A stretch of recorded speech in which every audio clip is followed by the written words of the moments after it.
is the most important thing in life if you want to lose weight. এটা এটা একদম জেনে রাখবেন, এটা বেদ বাক্যের মতো। কেউ না খেয়ে বা হাওয়া খেয়ে কেউ ওজন বাড়ে না। So they whoever is gaining weight must not be doing some or must be doing something wrong, মানে সে নিশ্চয়ই ঠিক মতন ডায়েটটা পাচ্ছে না বা নিচ্ছে না। সুতরাং we have to look into that aspect, যে কি টাইপ অফ ডায়েট নিচ্ছে, and then we can institute corrective measures.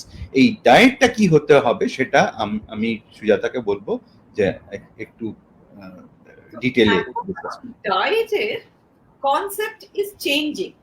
তো আগে যেটা ডক্টর বসাক বললেন যে হ্যাঁ ক্যালোরিজ, তো calorie in is not always, এখন বলা হচ্ছে যে সব ক্যালোরি এক ক্যালোরি নয়। আমার ক্যালোরি ইনটেক যদি আমার দিনে 1500 করতে হয়, আমি আইসক্রিম খেয়েও 1500 করতে পারি, আমি সবজি শাকসবজি খেয়েও করতে পারি, মাছ মাংস খেয়েও করতে পারি, কিন্তু মাছ মাংস সবজির যে ক্যালোরি 1500, তার সঙ্গে ইকুইভ্যালেন্ট হবে না একটা আইসক্রিমের ক্যালোরি।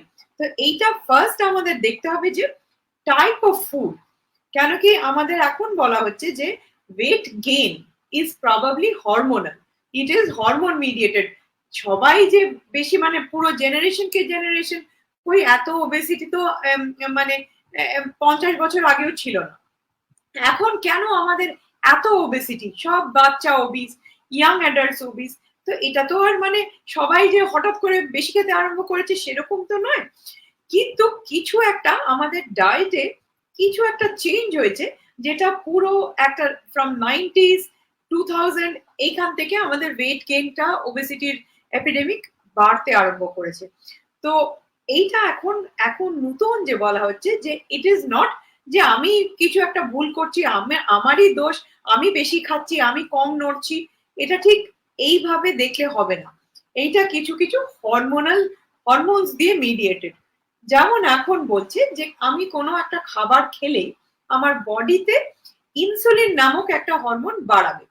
এবার যেই ইনসুলিন আমার বডিতে বাড়লো, ইনসুলিন কি করে, আমার বডিতে যা খাবার গেল, মেনলি যেগুলো সুগার জাতীয়, গ্লুকোজ জাতীয়, সেগুলো ফ্যাটে কনভার্ট করে দিচ্ছে। ইনসুলিনের মেন কাজ হচ্ছে কি আমার গ্লুকোজ থেকে ফ্যাটে কনভার্ট করে, মানে স্টোর করবে।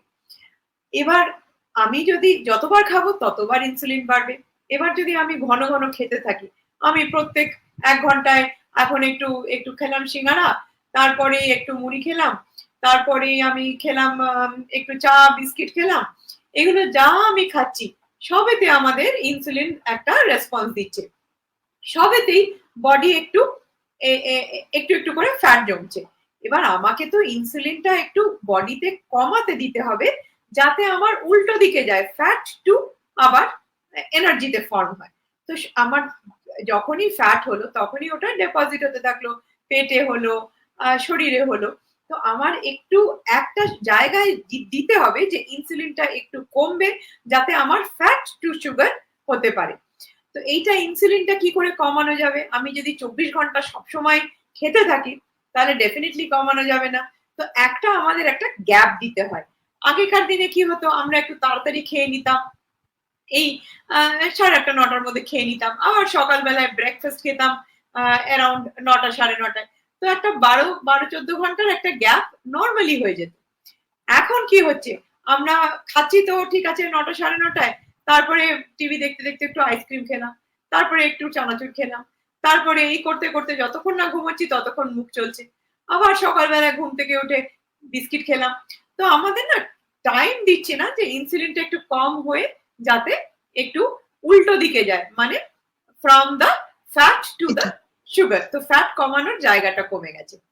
ইনসুলিন ছাড়াও আমাদের বডিতে যেমন একটা স্ট্রেস হরমোন অর্ণব বলছিল, স্ট্রেস হওয়া মানে আমাদের স্টিরয়েড হরমোন বাড়ছে। এবার আমাদের সকলের লাইফস্টাইল এমন যে ডেফিনেটলি স্ট্রেস তো আছেই, সববার স্ট্রেস আছে, তো আমাদের স্টিরয়েড হরমোন এমনিতেই একটু বেড়ে থাকছে। স্টিরয়েডও হচ্ছে গিয়ে এমন একটা হরমোন যেটা একটুখানি ফ্যাট মানে ফ্যাট ডেপোজিশনে সাহায্য করে, মানে স্টিরয়েডও ফ্যাট করে। এইবার আমার স্টিরয়েড হরমোন কি করে ডে টু ডে লাইফে কমবে? আমার তো স্ট্রেস তো আর কমছে না, কাজকর্ম তো সবাই ছেড়ে দিতে পারছে না, বাচ্চারা পরীক্ষা দিচ্ছে, বাচ্চাদের এন্ট্রান্স এক্সাম আছে, এগুলোতে তো আর চলে যাবে না লাইফে। তা কিভাবে স্টেরয়েড কমে? স্টেরয়েডটা কমে যখন আমরা ঘুমোই। তো এবার আমরা যদি রাত্রির 12টা 1টা 2টো করে ঘুমোই, এই যে স্টেরয়েড হরমোনটা রাত্রিবেলায় যেটা কমে যাচ্ছে সেইটা আমরা কমতে দিচ্ছি না। আগেন আমরা ফ্যাট আমরা উল্টো দিকে যেতেই দিচ্ছি না, আবার বডিতে ফ্যাট ডিপোজিট করছে। তো এক তো আমি ইনসুলিন বাড়িয়ে রাখছি, এক আমি স্টেরয়েড বাড়িয়ে রাখছি, তো আমাদের উল্টো দিকে যাচ্ছেই না, ফ্যাট টু গ্লুকোজ যাচ্ছে না, আমাদের সব গ্লুকোজ টু ফ্যাটের দিকেই যাচ্ছে আর আমরা মোটা হতে থাকছি।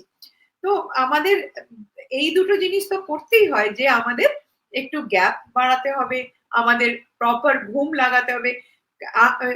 আমরা সিম্পলি বলি যে সময় ঘুমানোর, কেন কি 10টা 10:30 নাগাদ আমাদের ইনসুলিন হরমোন গুলো সবচেয়ে কম থাকে, স্টেরয়েড হরমোন সবচেয়ে কম থাকে। তো এই সময়টা যদি আমরা ইউটিলাইজ করে না ঘুমোই, আমরা যদি রাত 12টা 1টা 2টোতে ঘুমোই, তাহলে দুটো হরমোনসই আমরা বাড়িয়ে রাখছি, আর দুটো হরমোনই বেড়ে থাকলে আমাদের ফ্যাট হয়ে যায় বডিতে। তো সেই জন্য এই দুটো জিনিস খুব ইম্পর্টেন্ট, যে একটু মানে রাত্রির ঘুমটা এবং ইন বিটুইন মিলস একটু গ্যাপ দেওয়া। আর থার্ড হচ্ছে গিয়ে এই যে ইনসুলিন হরমোন বাড়ানো, এটা কার্বোহাইড্রেটস এ বেশি বাড়ায়। তো any food which has got carbohydrate will increase insulin, কিন্তু যদি রিফাইন্ড সুগার খাওয়া হয়, যদি একদম চিনির রস খাওয়া হয়, আমরা মিষ্টি খেলাম, কেক খেলাম, আইসক্রিম খেলাম, এগুলো হচ্ছে চিনি, এইগুলোতে আমাদের ইনসুলিনটা ঝপ করে বেড়ে যায়। অথচ সেম কার্বোহাইড্রেট যদি আমরা ফলে খাচ্ছি, যদি আমরা সবজিতে খাচ্ছি, এগুলোতে ফাইবার মেশানো কার্বোহাইড্রেট, তাহলে ইনসুলিনটা একটু গ্র্যাজুয়ালি বাড়ে। আর আমাদের গ্র্যাজুয়ালি যে ইনসুলিনটা বাড়লো, অমনি গ্র্যাজুয়ালি ধূপ করে ইনসুলিন পড়ে যায় না, আমাদের আস্তে আস্তে ইনসুলিনটা পড়ে এবং ফ্যাট জমার টেন্ডেন্সিটা একটু কম হয়। তো এইগুলো যদি একটু সবাই একটু বুঝে খাওয়া দাওয়া করে, তাহলে কিন্তু জিনিসটা অনেকটা নিয়ন্ত্রণে আসে আমাদের ওবেসিটির যে এপিডেমিক।